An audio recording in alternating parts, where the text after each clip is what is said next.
Shalom. First and foremost, I want to begin by giving all honor, all praise, and glory to Yahweh, Bahasham, Yahweh Shai, Bahasham, Arachak Wadash. Double honors to the elder apostles and bishops of the great millstone that rule well. And as always, peace, blessings, and citations to the tabernacle of David, though for elect, scattered abroad across the four winds of the earth. Now we know one of the things that the Most High hates when you read it in the Proverbs. One of those things is one whose feet is quick to run to mischief. And these devils, they're known for framing mischief. All right, they have a whole track record. It's a reason why I put up a video yesterday, which was basically a re-upload that goes into the history, the record on different false flag events, over the last, 60 plus years that they've been involved in. Starting with the USS Liberty incident in 1967, where you had the Israeli Naval Force and also the Air Force.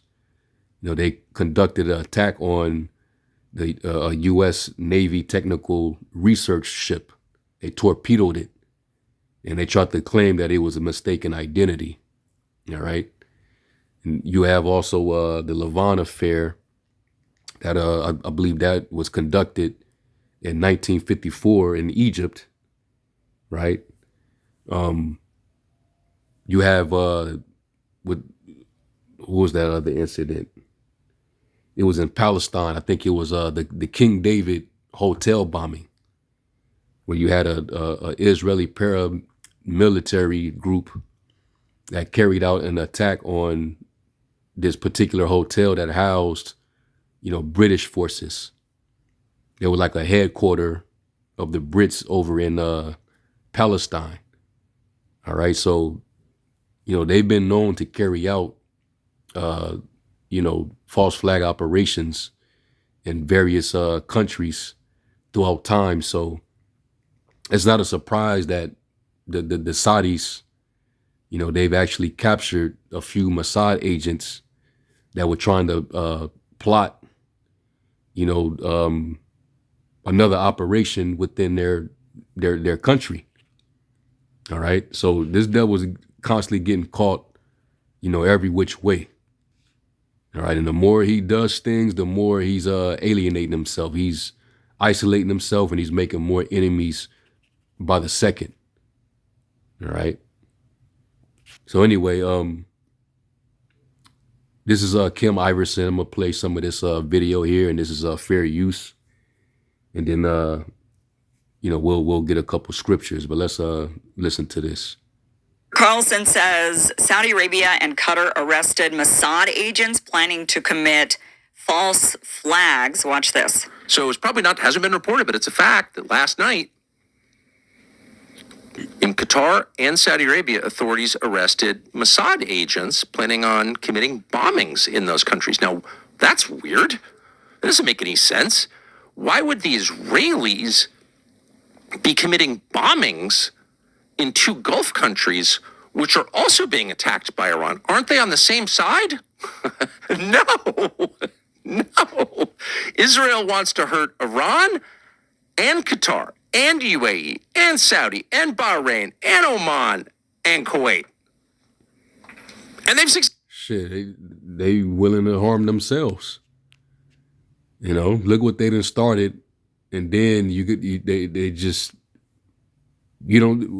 what happened to and I did the lesson earlier. You leaving your people wide open to casualties.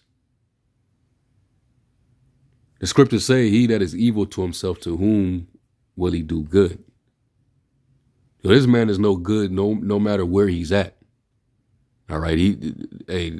When the scriptures talk about that long disease, it's describing him. He's that cancer. All right. This is why the scriptures refer to Edom as the border of wickedness. All right, because this is crazy. All right, he works mischief upon his bed, and we'll get those scriptures. But let's finish this. Needed. So there you go. This was, interestingly, there was a claim that Mossad was behind the attack on Aramco, which is the big oil field in Saudi Arabia.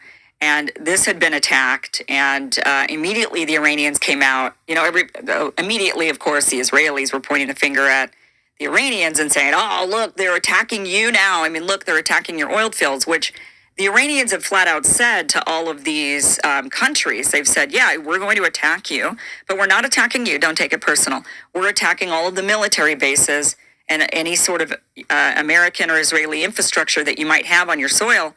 That is what we're attacking.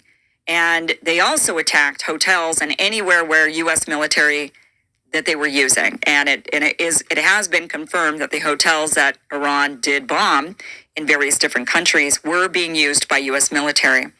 And so that is what the Iranians have said straight up. So when Aramco was bombed, Iran came out and said, wait a minute, that wasn't on our list. That wasn't us.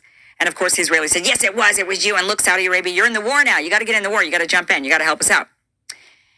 And Saudi Arabia, interestingly, what's interesting about this is that Saudi Arabia issued a statement, and their statement didn't name names. They actually said, an official source at the Ministry of Energy, the Saudis, said that the oil refinery sustained limited damage as a result of debris from the interception of 2 drones in its vicinity.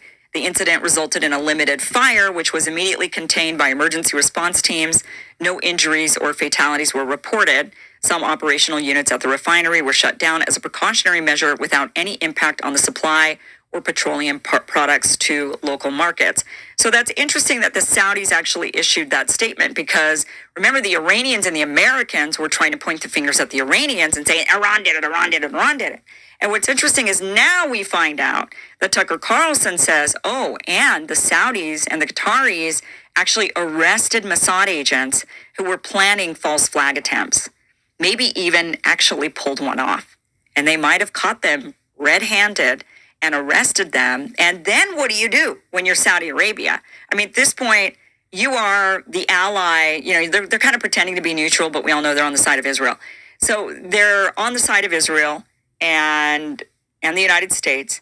They don't want to point the finger at Israel and the United States because they're allied. So they have to delicately figure out how to dance around this. They know it wasn't the Iranians. They don't want to be dragged into the war. They know it was the Israelis.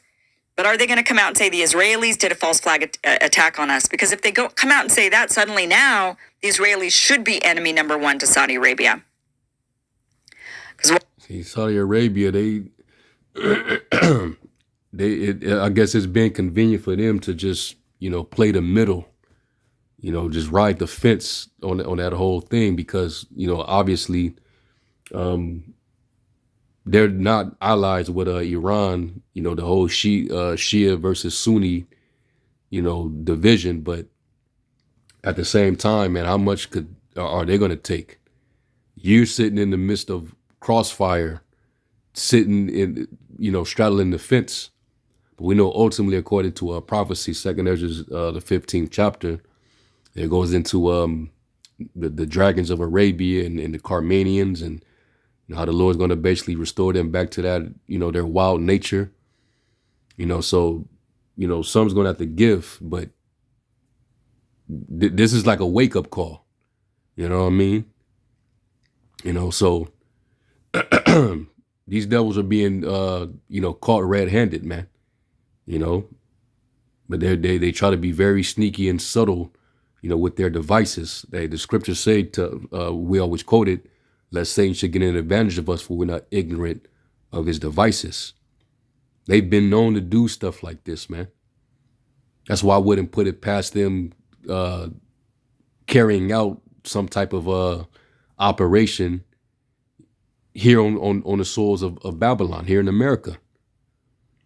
All right. And then they'll use that and point the finger back to Iran or whoever. And it'll be a reason for them to, lock everything down, declare martial law.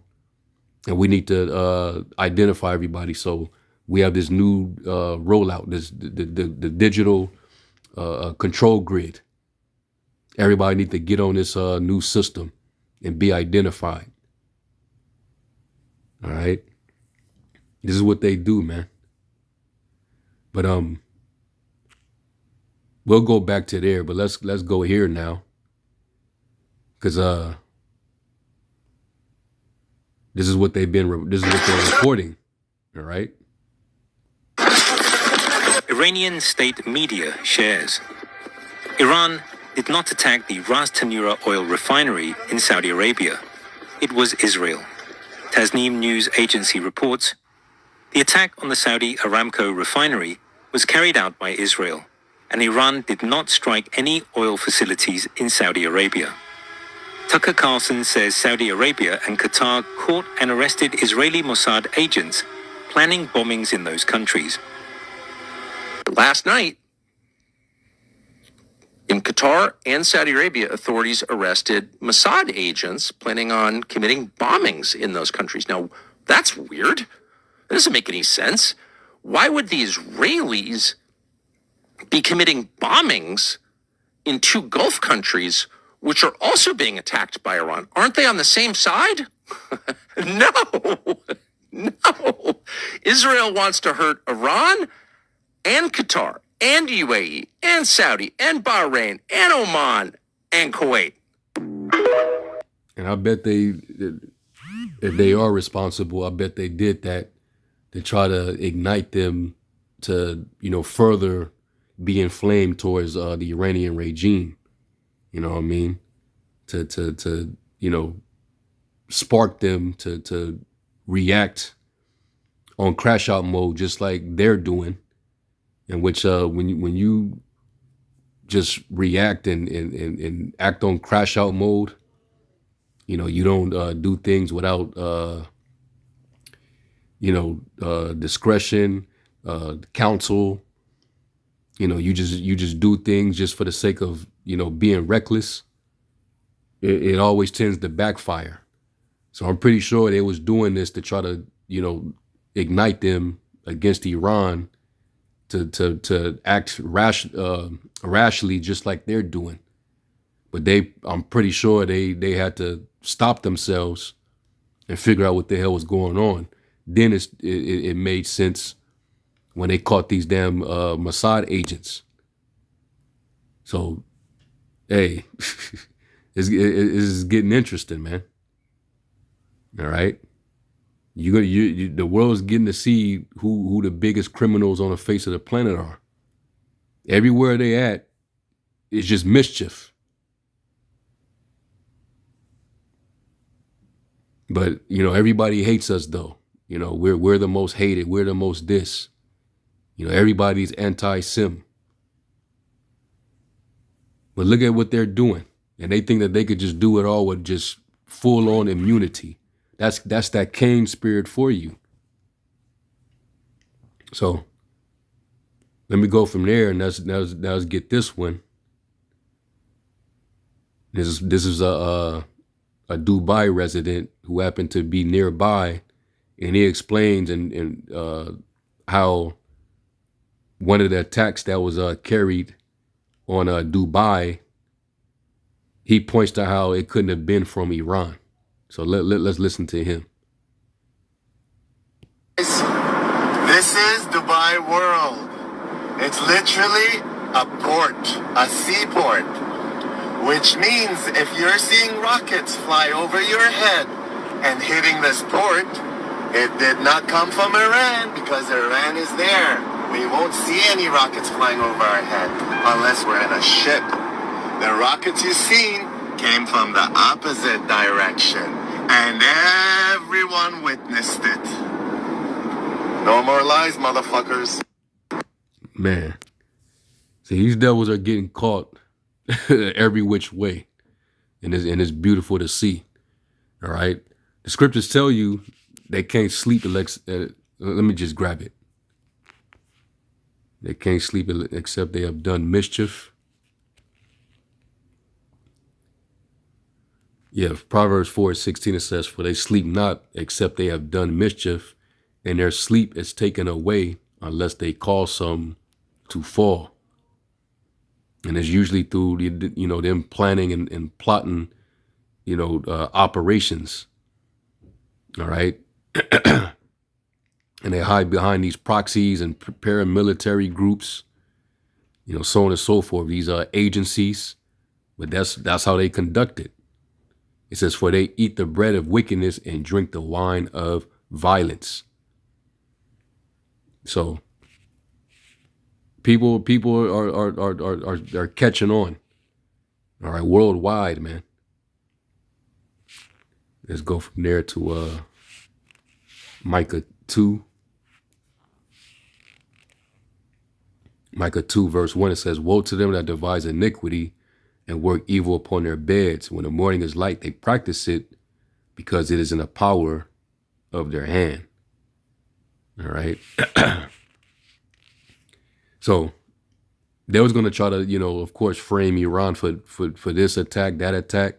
And, me and a couple of brothers, we was talking about it in the chat. I'm like, hold on. Yeah, Persia's pissed. They taking it out on any American assets, in the so-called Middle East. But I don't think all these are pointing back to them. I don't think they're responsible for all these.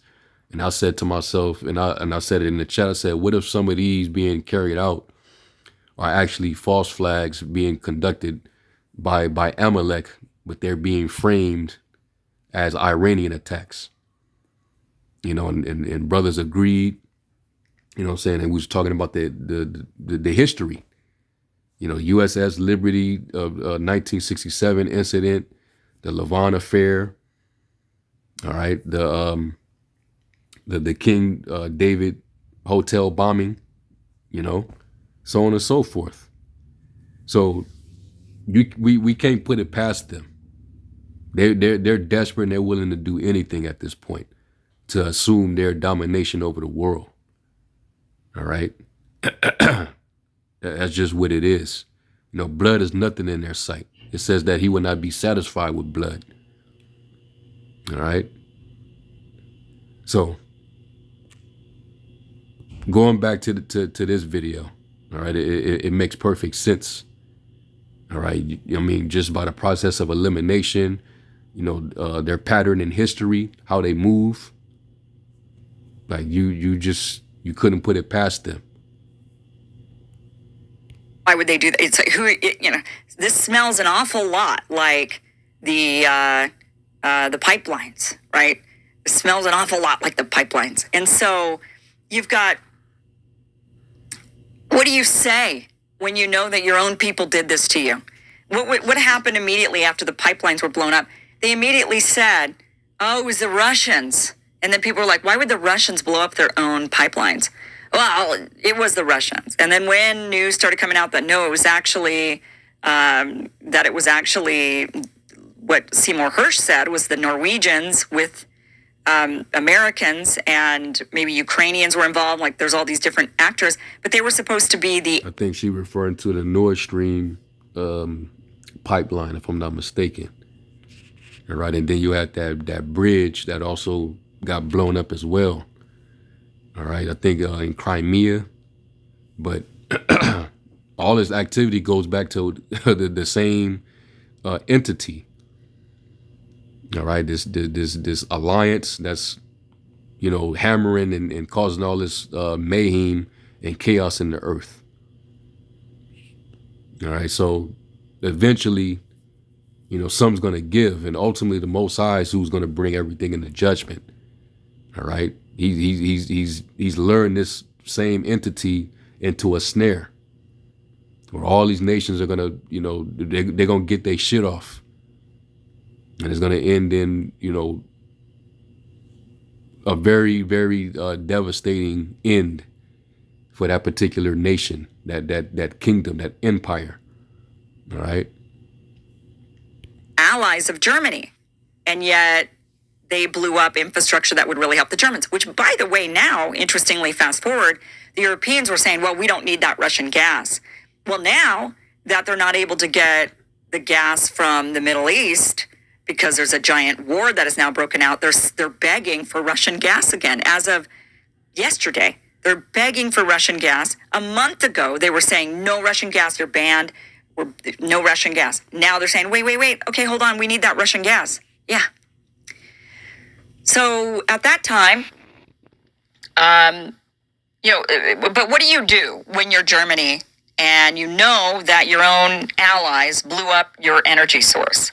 And what do you do when you're Saudi Arabia and you know your own allies blew up your energy source? Well, you just come out with maybe a neutral statement. I mean, I know at first Europe blamed it on Russia, but then it kind of got weird. And then they were like, okay, well, And this type of behavior is exactly why the beast is going to hate the whore. They all these events, it's all being noted. All right. They can go back and see all these list of, things that were carried out. And everything was not in the interest of, the people. All right. They're gonna realize that everything is all being one-sided. Something ain't right, man. This is all unilateral. And then they just kind of dropped it. Like, you just let your allies do this crap to you. I mean, it's just so pathetic. It's really pathetic of Germany, and it's really pathetic of Saudi Arabia. So Saudi Arabia instead comes out and says, oh, it was just falling debris. That's what it was. No harm done. No harm, no foul. But then we find out, oh, so you did arrest Mossad agents who were planning, or maybe even executed, false flag attempts in your country. And yet we're still going to believe that it was just falling debris that just happened to hit your oil refinery. Right. Mm-hmm. This isn't the first time. This is the ex-Mossad chief. Actually, before we get onto the Lavon, I'll tell you about the Lavon affair, actually. The Lavon affair. Now she bringing it up. All right, just like I mentioned. So, yeah, man, oh, man, I love it. Y'all are caught red-handed, man. All right? And that's why the Lord's going to have it to where everybody's going to move on you. All right, in unison. Right now, it's politics and, everybody's trying to protect their own sovereignty and, so on and so forth, protect their, business or partnerships. So everybody's trying to keep it safe and whatnot. But eventually, the diplomacy, like the scriptures say, when they shall say peace and safety, then sudden destruction. All right. And the Most High he's gonna control it that way. All right. All is, let's try to keep the peace. Let's try to be neutral and right in a fence and, all that stuff. Nah, man. We coming into the time of war. And, sides are gonna be chosen at some point. All right. The prophecy said that nation shall rise against nation and kingdom against kingdom. All right, and there's going to be a company of nations joined to the northern country that's going to come against Babylon. All right, and Babylon's going to take the heat for all the things that Amalek is doing, because you're the protector. All right, you're the you're the bottom bitch to Amalek. So a lot of them are going to hold Babylon accountable for a lot of this. So let me get this in Job 20 and 27. And it says, the heavens shall reveal his iniquity, and the earth shall rise up against him. All right, and I'm going to close on that. I'm going to give all honor, all praise, and glory to Yahweh B'Shem Yahushai. And to the next lesson, Shalom.